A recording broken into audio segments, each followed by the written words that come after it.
ఏంటమ్మా నీ సమస్య? నాకు పెళ్ళై 7 సంవత్సరాలైంది డాక్టర్. అదా నీ సమస్య? నాకు ఇంతవరకు పిల్లలు పుట్టలేదు డాక్టర్. పిల్లలు పుట్టలేదు అనకూడదమ్మా, నాకు సంతానం లేదు అనాలి. ఒక కాన్పులో ఒకరు పుడితే ప్రమోదం, ఎక్కువ మంది పుడితే ప్రమాదం. నాకు బోల్డంత మంది అవసరం లేదు డాక్టర్. ఈ కడుపులో ఒక్క నలిసి పడితే చాలు. కంట్లో పడితే నలుసు అనాలి, కడుపులో పడితే నలుసు అనకూడదమ్మా, పిండం అనాలి. మీరు ఎదురులేని వైద్యం చేస్తారని తెలిసే వచ్చాను డాక్టర్. Yes. మీరేదో ఒకటి చేసి నాకు పిల్లలు పుట్టేలా చేయండి.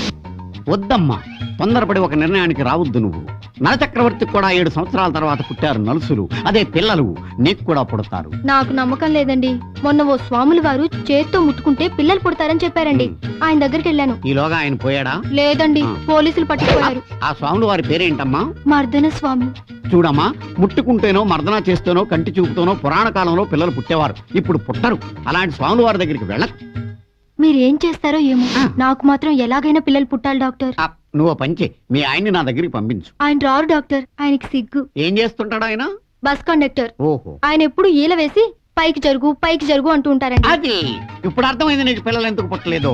నీకు ఏ విధమైన వైద్యం అక్కర్లేదు. నువ్వు పంచే మీ ఆయన ఎన్నిసార్లు నేను పైకి జరుగు అన్న ఒక కంగుళం కూడా జరక్కో, నీకు సంతాన ప్రాప్తి కలుగుద్ది. ఏమిటి భూకంపం లాగా భూమి అదురుతుంది?